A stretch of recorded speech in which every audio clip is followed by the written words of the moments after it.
Well, good morning, everyone. How are you this morning? A little bit awake. We'll try to wake you up a little bit more as things go on. If we haven't met before, my name's Brody. I'm one of the newer pastors on staff here, not to be confused with one of the younger pastors here on staff. And you would know that if you had seen my yearbook picture, which is right there on the screen.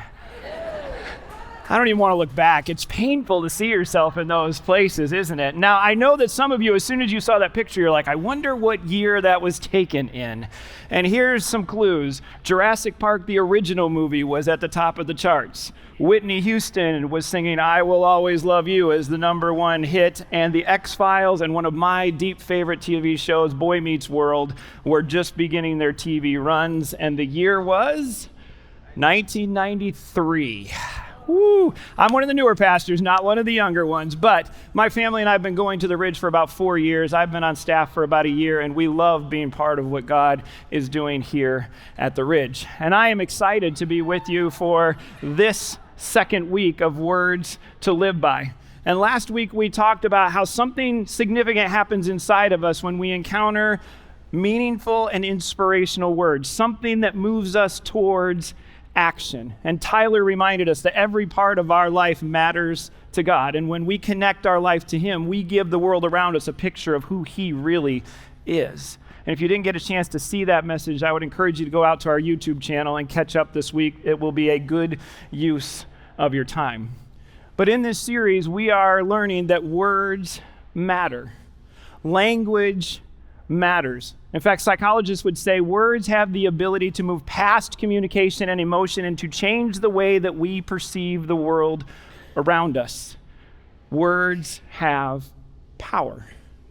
And if you're a follower of Jesus, you would expect that the words to live by, if we are going to find powerful ones, we would go to the originator of words and language, God Himself, in His words to us in the Bible. And we'll go there in just a moment. If you're here and you're not a follower of Jesus, we are so glad that you are here. And you may not really even know what you think about the Bible, whether it's true or not. And so I would encourage you, just pull out today some principles from what we talk about and apply it to your journey wherever you are at. Now, words to live by are everywhere. We all seem to have them. They get passed down from generation to generation. They're written all over the place. And so as I was preparing for our time together, I ran into so many. I thought I'd share some of my favorites with you. The first comes from an actress from a long time ago, and she says, the secret to staying young is to live honestly, eat slowly, and lie about your age. I like that one.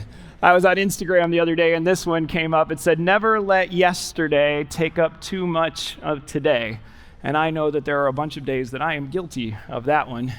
I was walking into a coffee shop about a month ago, and this one was painted up on the wall. It says, life is too short to be serious all the time. And we know people that live by that motto, and they are probably the most fun people in our lives to be around, right? And the last one is probably the most important to me because they're my wife's words to live by, and they are reflected in our cafes at both campuses, and it is, but first, coffee. Because nothing good really happens in our house before caffeine. Coffee for her, Diet Mountain Dew for me. But as we step into the words to live by for today, they're words that have deep meaning for me. They're words that I needed to pay special attention to a number of years ago in a season of my life where I had to change careers and even industries. A season of my life where my family was going through a very difficult time. It was a season where I was wrestling internally with self-doubt and shame. And a season where I found myself unexpectedly on an uncertain journey towards healing and restoration. And those words come in the Old Testament, the book of 1 Samuel, chapter 14, verse 6. And here's what they say, perhaps the Lord will act in our behalf. Nothing can hinder the Lord from saving, whether by many or by few. Perhaps. Not exactly a confidence-inspiring word, is it? And yet, it's one of those things that we see all over the place, but it's not going to be a word that you see on a plaque when we go to a bookstore. It's not going to be carved into wood on Etsy. It's not the word that you're going to put on your social media to build a following. And it might not even be an inspiring word to you yet.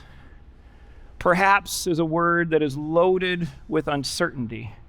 And so it's an appropriate word for us to talk about because we live in a world that is full of uncertainty, don't we? You just look around, look at the political realm. Right now, we are walking through what might be the most unusual election cycle that will happen in our lifetime, and it leaves some of us uncertain.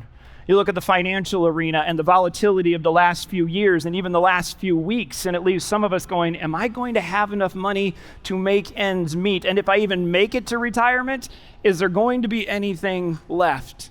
And it makes us uncertain. And then that follows us all the way home, and our relationships with our spouse or our kids are falling apart, and the hope that was once strong is now fading, and it leaves us uncertain. And we don't like uncertainty, do we? Because when we face uncertainty, it makes us feel vulnerable and unsafe and out of control and even afraid. And we're taught from a very early age to push away uncertainty. We're taught to make plans and avoid danger and skew things in our own favor and pursue predictable outcomes. We're taught to avoid uncertainty and grasp for control. My son Graham, who's 12 years old, is a perfect example of this. Every year, my family goes for a day to Wisconsin Dells to the Mount Olympus water park. And as soon as we go through the gates, a number of people in my family will make a beeline for the water experience called Poseidon's Rage. It's very ominous sounding, isn't it? And what happens in Poseidon's Rage is a giant swimming pool with a building on one end. And inside of that building, every 3 to 4 minutes, there's a mechanism that slaps the water and sends a 10-foot high wall of water bearing down on hundreds of screaming adults and children. What we pay for entertainment, right? And when you see that wall of water coming, you can look in the pool and you see two very distinct types of people. The first is the one that already has their things around them, and they are right up at the line, and they are waiting for that wave. And as that wave comes down towards them, they put their arms out and their head back, and they let that wave take them wherever it might, and they run into people in the bottom of the pool, and they get thrown to the far reaches of the pool, and then they stand up and inexplicably go back up to the front and start all over again. And then there's the second type of person, like my son Graham. He goes into the pool and he spots the gap in the people so that the water can come through, but the people won't hit him. And he gets into the part of the pool where the water won't be too high and it won't be too low, and then he waits. And then that wave comes and it hits him, and it might throw him around a little bit, but in the end, if he has to come back just a little bit, he starts to strategize those same things all over again. And it is fascinating to watch it happen. And then I'm reminded that that's the way many of us live our lives, avoiding uncertainty and grasping for control. But that's not the way the man who uttered the words in 1 Samuel 14 lived his life. His name was Jonathan, and he leaned in an uncertain situation, and it changed his life and the course of a nation. And as we dig deeper into his story, we will find that uncertainty is often the place where God does his best work. Now, there's a backstory. There's always a backstory, right? Jonathan is the son of the first king of Israel. You see, all throughout time, God had led his people by speaking to a leader. Some of the names you might be familiar with, Abraham or Moses or Joshua. And God would speak to that leader and tell the leader what he wanted them to do, and that leader would lead the children of Israel to the place that they were supposed to go. But now in this moment in 1 Samuel 14, Israel is in a more permanent land, and they started to look around, and they're like, the nations around us, they all have kings. Seems to be working pretty well for them. We want a king. And so they went to God and they made the request for a king. And God gave them some pretty serious warnings. And then he granted their request in a big way. He gave them Saul. Saul was a man among men. The Bible describes him as a head higher than most men. He was more handsome and had more physical prowess. He was a capital K king. If anyone was going to have a chance to be successful as a king, Saul was it. Until he wasn't. Because almost as soon as Saul took power, he started to listen to voices that were unwise. He started to ignore what God had said, and he started to make poor choices. And when we get to 1 Samuel chapter 14, the nation of Israel is in a desperate spot. The Philistines, one of their enemies, with an army more numerous than you could count, had surrounded them. They were sending out raiding parties to cut off the supply lines and the escape routes, and they were not the least bit worried about Israel, because Israel's army had been reduced to 600 men and 2 real weapons, a sword for the king and a sword for the king's son. And the rest of those 600 men had to go to neighboring countries and spend almost a month of wages getting their shovels and their plows sharpened so they could merely defend themselves and the attack was imminent. And in this moment that we come to in 1 Samuel 14, we will see all the courage and all of the foolishness that one man can muster. Because in this moment, Jonathan's on the move. Nobody else is on the move.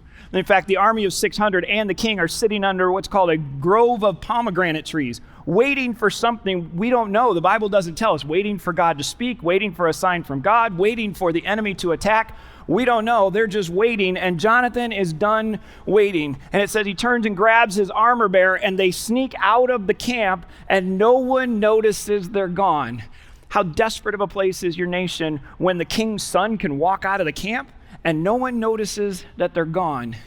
But you can almost imagine as Jonathan the armor bearer go over the hillsides and down into the narrow canyons and in and out of the shadows and around the corner, and they look up on a plateau and see what they're looking for. It's a Philistine battalion, 20 or more heavily armed, well-trained men looking for a fight. And that's when Jonathan turns to his armor bearer and says, "Come, let's go over to that outpost. Perhaps the Lord will act in our behalf." And that's where I look and I go, what was it like to be the armor bearer at that point in time? Here we are. The enemy is right there. And you're going to say, perhaps?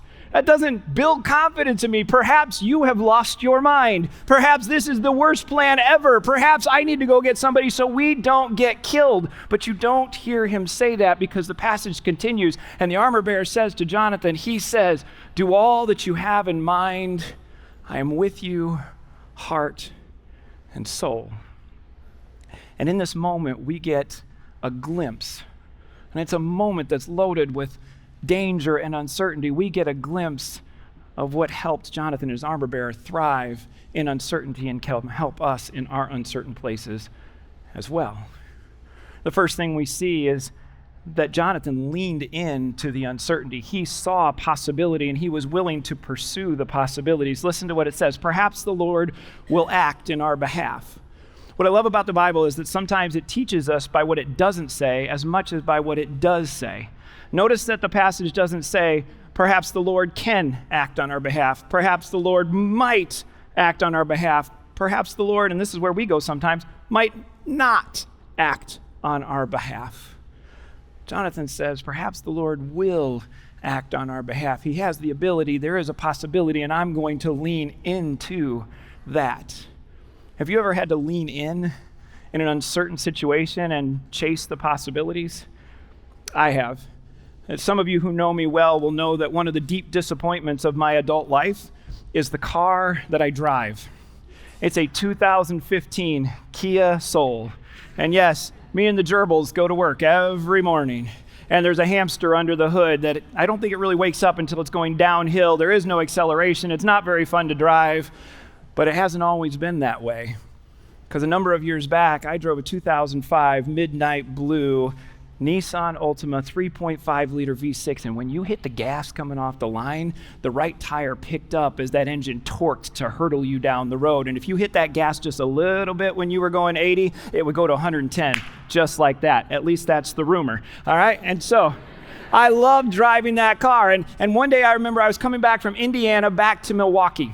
And if you go from Indiana to Milwaukee, inevitably you have to go through the city of Chicago. And I consider it a personal challenge to get through the city of Chicago without having to stop in a traffic jam. And so I strategized, and this day I was moving. I was downtown. The bridges are overhead. Skyscrapers are off to the right. I am in the far left lane. I've got the pedal down, and it is a clear lane, and I am almost to the express lanes. Home free. Traffic stacking up on the right, but I'm feeling pretty good. And suddenly up ahead of me, there's a black SUV, puff of black smoke out of the back of that SUV, and it pulls into my lane inexplicably, and I slam on the brakes, and I'm holding on to that steering wheel, and I am saying things in my mind that I cannot repeat to you right now, and I am ready to tell that person what I think of them. And as I'm bearing down on their back bumper, I lift my eyes just a little bit, and my perspective entirely changes, because on that license plate were the words Jordan and the letter 8, or number 8. And I thought, in an instant, could it be that my childhood basketball hero is in that vehicle. Could Michael Jordan be there? I've never seen him play. I didn't get to go to all the celebrations of all the championships. Could it be that he's in that vehicle? And in a moment, I decided to pursue that possibility. And he hit the gas, and I hit the gas, and we went into the express lanes, and then we went out of the express lanes, and we're going in and out of traffic for miles and miles. I'm trying to get ahead just so I can catch a glimpse, and I know that the divide is coming up, the I-90 and I-94, and my window of opportunity is getting smaller and smaller, and I look ahead, and it's almost as if the cars parted, and I hit the gas, and I got just ahead of that SUV, and I looked back into the driver's seat of that SUV, and it was not him. And I was so disappointed. I'm like, all that trouble. And then I glanced over at the passenger seat, and there with a baseball cap, sunglasses, and a big old cigar hanging out of his mouth was my childhood basketball hero. And in that moment, my life was complete. And I wonder if we were to lean into uncertainty and chase possibilities the way I chased Michael Jordan through downtown Chicago, what might happen? What if we were to look around our life and say, perhaps my relationship with my spouse or my kid could be repaired, and I'm going to chase that healing? What if we saw, perhaps I don't have to be defined by this addiction, and I'm going to chase that sobriety? Perhaps my finances don't have to be a mess all the time, and I'm going to chase the discipline it takes to get them in order. Perhaps my reputation could be recovered, and I'm going to chase that reality. Perhaps with God's help, I could change, and I'm going to chase that transformation. What might happen if we leaned in? Because my fear is, and my observation is, many times we lean back. And if you're a follower of Jesus, sometimes we say things like, well, I'm waiting on God. And that's a good thing. It says all over the Bible that we're supposed to wait on God. And sometimes we wait on God to speak. We wait on God to give us a sign. We wait on God to do something. And I'm convinced that many times when we're saying, I'm waiting on God, he's looking at us saying, but I'm waiting on you. I'm waiting on you to take the first step. I'm waiting on you to initiate the healing. I'm waiting on you to apologize first. I'm waiting on you to take a step of courage and watch as I meet you there. Second thing we see in this passage that can help us thrive, not only should we lean in and pursue possibilities, but we need to remember who God is in our uncertainty. And Jonathan did this well. You look towards the end of that verse that I read, and it says, perhaps the Lord will act on our behalf. Nothing can hinder the Lord from saving, whether by many or by few. That seems to be a very confident statement for such an uncertain situation. And my question was, how could Jonathan be that confident in that dangerous of a spot? And then I remember back to how things went in Israel, how they passed on the stories down from generation to generation. And so Jonathan would have heard the stories of God the Creator. He would have heard the stories of the God who rescues in slavery, the God who rescues in famine, the God who rescues with enemies, the God who rescues in the wilderness, the God who rescues in crisis. They would have been so familiar to him. They would have been part of his DNA, so that when the uncertainty came up, he didn't even have to think about it. He could step forward because he remembered who God was. And I'm sure some of us, as we look back over our lives, we can look and see because God has shown up time after time after time. And it can give us courage to step forward in uncertain situations. But even more important than what Jonathan knew and what we can see in our own lives, I think it's important that we need to hear what God says about himself. And he paints a picture of himself all over the Bible, doesn't he? But I want to go back to one of the verses that was actually read just a few minutes ago.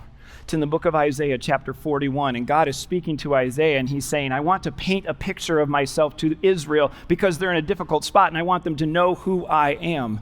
And so in Isaiah 41, verse 13, it says, for I am the Lord your God, who takes hold of your right hand and says, do not fear, I will help you. I love this picture, so let's break it down. For I am the Lord your God.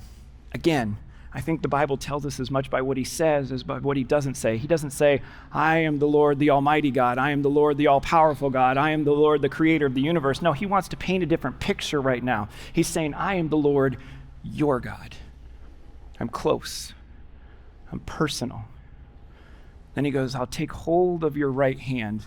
And that phrase actually makes me stop every time I read it because it reminds me of when I used to take walks with my kids in the neighborhood. And they were young, and Annika was 3 or 4, and I'd be walking down the middle of the road, my brain somewhere else, and she'd be picking flowers and chasing bugs and all those things. But inevitably, sometime in that walk, she would reach up and grab my hand, and I would hold hers. And it's one of those moments that if you're a parent or if you've been a kid with your parent, it's one of those moments where everything else just melts away. And in that handhold, there is deep connection. And I know that she felt safe and that I offered her protection. And I think in this verse, God is painting a picture that says, I am the Lord your God. I am close. I am personal, who takes hold of your right hand. I offer you deep connection and protection. And then he goes right for the real enemy. He says, do not fear. He's like, I know that fear is the real enemy. Fear is what causes you to freeze, and fear is what causes you to run. And you think it's that person across the table, that issue you keep running into, or that barrier you can't get over. But that's not the real enemy. The real enemy is the fear inside of you, and I am greater than that fear. For I am the Lord your God. I am close. I am personal, who takes hold of your right hand. I offer connection and protection. Do not fear. I'm bigger than that enemy. And then this last line, I will help you. What I love about that line is he doesn't say, I will fix you, or I will make it perfect, or I will make it like the picture that's in your head. He says, I will help you. I will come alongside you and help you become the person that you've been created to be. I will come alongside you and help you to find the places to live where you've been created to live. I am the Lord your God, who takes hold of your right hand and says, do not fear, I will help you. This is the picture of our God. It's the one he paints for us in uncertain places. And if we remember who he is, it gives us the courage to step forward when things are uncertain. Third thing we see in this small moment in Jonathan's life is that you need to surround yourself with trusted friends.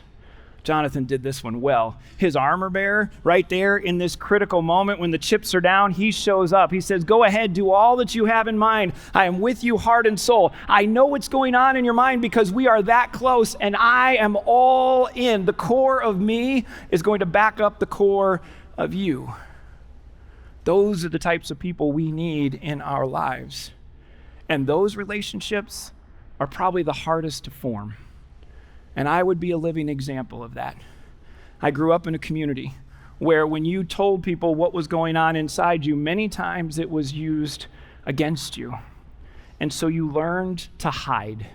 And I learned to hide in my childhood, and I learned to hide in my teenage years, and I grew into adulthood still hiding, and people would think that they knew me, and they might even enjoy being around me. But as I grew older, I became more and more isolated. And then that situation came that I explained to you a few minutes ago, that season in my life where I really needed people to show up for me. And I looked around and I found that there were very few standing there. And one of my mentors took me out for coffee, and he sat across the table and he looked in my eyes. And he said, Brody, there's a verse in Proverbs.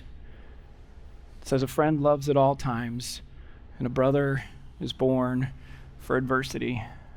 And he looked me in the eye and he said, Brody, do you have men in your life that fit that description? And I had to admit, as I looked around my life, that outside of my family, I had almost none. And over the past few years, I've been on a very difficult but meaningful journey to form those relationships. And as I stand in front of you, I can tell you that Jason and Mark and Chris and another Jason and Roy and Bob know me as men better than many people have ever known me in my life. They know the mess that happens inside, and when the chips are down, they still show up, and it makes all the difference. So my question to you is, do you have those types of trusted relationships? And if your answer is yes, I want to encourage you this week, reach out to those people and tell them that they are a trusted relationship and that their relationship with you is a gift because it's unusual. If your answer is that you look around in your life and it's no, I don't have those types of relationships, it's time for things to change. It's time to let people in. And people tell me, well, I want those types of relationships, but how does that actually happen in real life? Because I don't know how to do this. I remind them of three things. First, we need to admit that we need those types of relationships. Every one of us wants to think that we are island unto ourselves, that we can do it on our own. And men, we are especially guilty of this. We think if I uncover what's going on inside of me, I'm going to lose all the relationships that I have, even as shallow as they might be or new as they might be. And what we have to realize is when we are looking for those, it won't happen until we admit that we need it, because that will motivate us to action. And once we admit that we need it, the second step comes in. We have to let God into that process. It's more than just going to a street corner and grabbing somebody and hoping they'll become a trusted friend, or your social media, or your acquaintance group. If we think that God wants what's best for us, then this is a critical journey that we need to let him into and ask for him to help us. And then comes the third thing. We need to be patient. It's not like you gather a circle of friends and you just throw up everything that's inside of you onto that table and expect it to work. Because trust doesn't take a moment. Trust takes time. Now, how does this play out for Jonathan and the armor bearer? They're in the shadows of the canyon. They decide now is the moment. And so they step out into plain sight, and the battalion of Philistines look down and say, come up here to the plateau. We're going to teach you a lesson. And so Jonathan and the armor bearer go up hand over foot, and they climb up, and in the space of a half acre, they defeat those heavily armed, well-trained warriors. And you would think this is the victory that God has promised, but God wasn't even started yet, because a rumor got back to the rest of the Philistine army. I remind you, a countless number of soldiers started to hear a rumor that an attack was happening, and then a panic started. It wasn't just a small panic, it was a God-sized panic, and they started to run. And a few verses later, it says the Israelite lookouts looked out over the plain, and they saw the enemy melting into the distance, an army of countless warriors running from an army of 600 that had no weapons, and God again saved his people. Imagine what might happen if in our uncertain places we leaned in and pursued possibilities, if we remembered who God is and what he's capable of, and if we surrounded ourselves with people we could trust. What might God do today? Words have power. And these words are worth considering for just a little bit longer. And so in just a moment, Evan's going to come out and he's going to sing a song that the words remind us that God has shown up time and time and time again. And as he's singing that song and you think about those words, I want you to consider three questions. The first is, where is God asking you to lean in right now? Where is your uncertain space? You may have it in your head, but it's actually time to name it before you can fight it. Second question, what do you need to remember about God in that situation that you name? What is he capable of? And the third question, who are your trusted people? And do they really know you? We're going to take some time to consider those things, and then I'll be back to close our time together.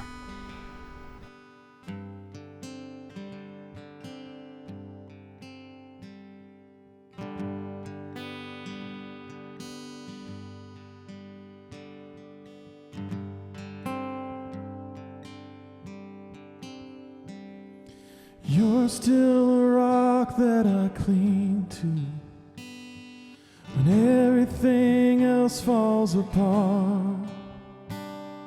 You're still the one that I'm building on, the reason my hope's never lost. You're the reason my hope's never lost. You'll come through now like you did back then, time and time and time again. Almighty fortress, my defense, time and time and time again. Oh, time and time and time again.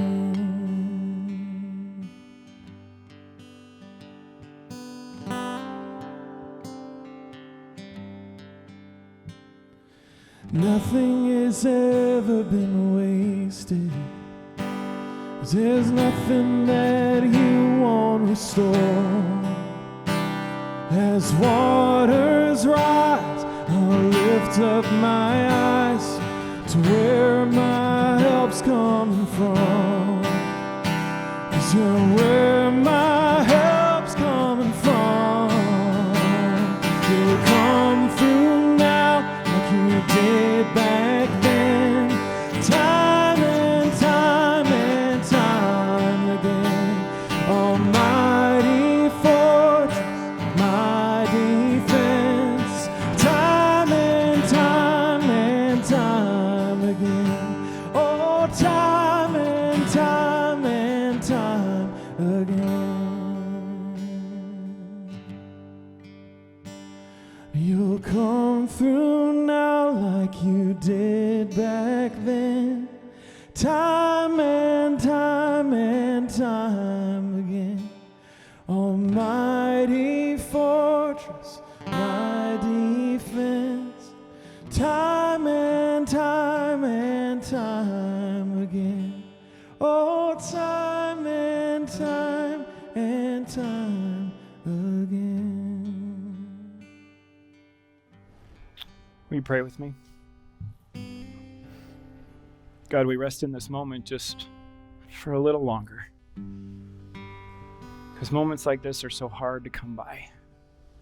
Those doors will open and our minds will go different directions, but in these spaces you can speak. And so, God, would you help us to hear your voice? In places where we are facing deep uncertainty, would you speak confidence and courage into our existence? In places where we don't have those around us that we need, would you start bringing them around slowly but surely? Because that's your desire for who we are. And God, as we go throughout this day, will you continue to remind us that you are the God who stands beside us and helps us in the easiest of times, in the most uncertain of spaces. In Jesus' name I pray these things. Amen.